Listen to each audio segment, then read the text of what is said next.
మిరపను ఎర్ర బంగారంగా పిలుచుకుంటూ ఉంటాం. తెలుగు రాష్ట్రాల్లో ఈ వాణిజ్య పంట సాగులో చీడపీడలు కంటకంగా మారాయి. దీంతో ఎన్నో పిచికారీలు చేసుకుంటూ రైతులు పెట్టుబడి ఖర్చులు పెంచుకుంటున్నారు. ఈ పరిస్థితుల్లో మరో సమస్య గత 3 సంవత్సరాలుగా మిరప పొలాల్లో కనిపిస్తోంది. అదే నల్లతామర పురుగు. ఈ పురుగు దెబ్బకు ఇప్పటికే కొన్ని ప్రాంతాల్లో తోటలను దున్నేశారు కూడా. అంతటి నష్టకారి అయిన నల్లతామర ఒక్క మిరపనే కాదు, కూరగాయలను, పూల తోటలను, మామిడి వంటి పండ్ల తోటలను సైతం ఆశించే అవకాశం ఉంది. నల్లతామర పురుగుల నివారణకు కేవలం రసాయన మందులపైన ఆధారపడితే సరిపోదు. నవంబర్ నుంచి జనవరి మాసాల మధ్య తీవ్రత ఎక్కువగా ఉండే నల్లతామర నివారణకు సమగ్ర సాగు పద్ధతులను ఆచరణలో పెట్టడం మేలు చేస్తుంది. ప్రస్తుతం మిరప పంట అన్ని చోట్ల పూత, కాత దశలో ఉంది. నల్లతామర నివారణకు చేపట్టాల్సిన సమగ్ర యాజమాన్యం గురించి తెలియజేస్తున్నారు ప్రొఫెసర్ జయశంకర్, తెలంగాణ రాష్ట్ర వ్యవసాయ విశ్వవిద్యాలయం, నాగర్ కర్నూలు జిల్లా పాలెం కృషి విజ్ఞాన కేంద్రం శాస్త్రవేత్త ఓ శైల. మిరప పంట మన తెలంగాణ రాష్ట్రంలో 1.5 లక్షల హెక్టార్ల లో సాగవుతూ సుమారుగా 5.5 లక్షల టన్నుల దిగుబడిని సాధించడం గమనించవచ్చు. సాధారణంగా మిరప పంటలో ఉన్నటువంటి ప్రధాన సమస్యల్లో రసం పీల్చే పురుగులు అనేది ముఖ్యమైంది.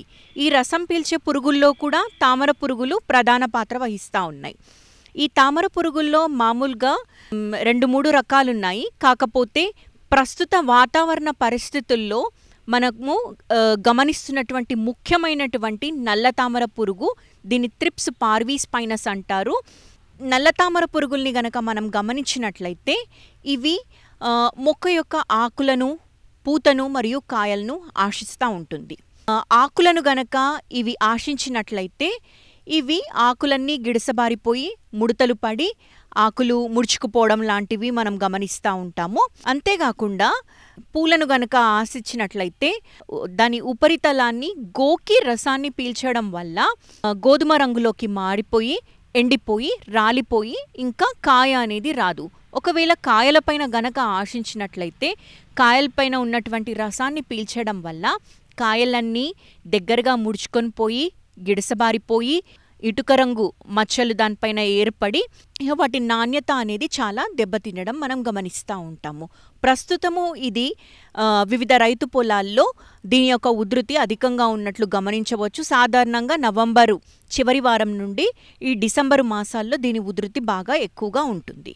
అయితే ఈ నల్లతామర పురుగులను మనము నివారించడానికి తీసుకోవాల్సినటువంటి ముఖ్యమైనటువంటి జాగ్రత్తలు గమనించినట్లయితే పంట వేసే ముందే లోతైన వేసవి దుక్కులను చేసుకోవాలి.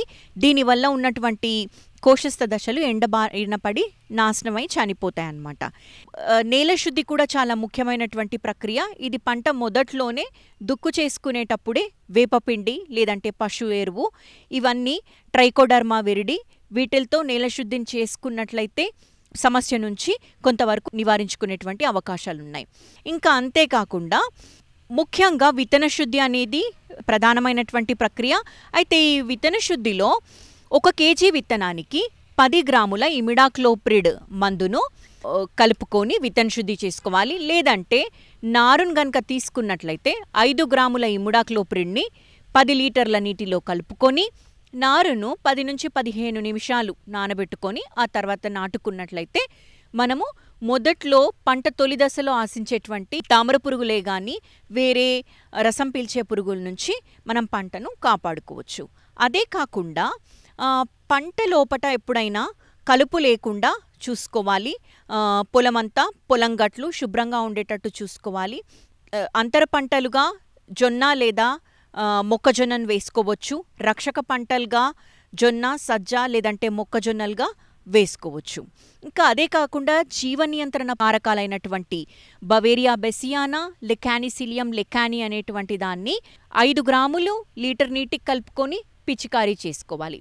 ఇక పంట తొలి దశలో కొంత ఉధృతి తక్కువగా ఉన్నప్పుడు వేప నూనె అజాడిరక్టిన్ 3000 ppm 3 మిల్లీలీటర్ల నుంచి 5 మిల్లీలీటర్లు లీటర్ నీటికి కలుపుకొని పిచికారీ చేసుకున్నట్లయితే కొంత ఉధృతి తక్కువగా ఉన్నప్పుడు ఇది మంచి ఫలితాలను ఇస్తుంది.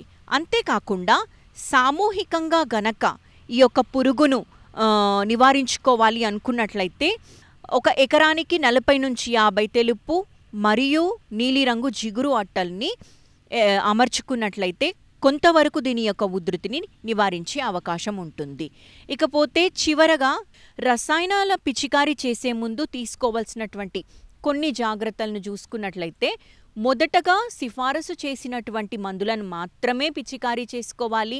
అంతేకాకుండా లేబుల్ క్లెయిమ్ ఉన్నటువంటి మందులను రైతు సోదరులు సెలెక్ట్ చేసుకోవాలి. ఇకపోతే 2-3 రకాల మందులను కలిపి పిచికారీ చేసుకోకూడదు. అనవసరమైనటువంటి బయోమందులను కూడా పిచికారీ చేసుకోకూడదు. ఈ మిరపలో నల్లతామర పురుగులను నివారించుకోవడానికి మొదటగా ఇమిడాక్లోప్రిడ్ 50 ml, లేదు అనంటే ఫిప్రోనిల్ 400 ml, లేదు అంటే సయాంత్రనిలిప్రోల్ అనేటువంటి మందు 240 ml. అంతేకాకుండా స్పైనోజాడ్ అనేటువంటి మందు 100 ml, స్పైనటోరము 100 ml. అలా మార్చి ఈ మందులను పిచికారీ చేసుకున్నట్లయితే సమర్థవంతంగా మనము ఈ నల్లతామర పురుగుల్ని నివారించేటువంటి అవకాశం ఉంది. అయితే చివరగా రైతు సోదరులు గమనించాల్సినటువంటి ముఖ్య విషయం ఏంటంటే, మామూలు పంటల కంటే ఈ మిరపలో కొంత రసాయనాల పిచికారీ నంబర్ ఆఫ్ స్ప్రేస్ అనేవి ఎక్కువ ఉంటాయి. కాబట్టి పిచికారీ చేసేటప్పుడు రైతు సోదరులు ఖచ్చితంగా భద్రతా దుస్తులను ధరించి వారు సేఫ్టీ మెషర్స్ తీసుకోవాల్సిందిగా కోరుకుంటున్నాము.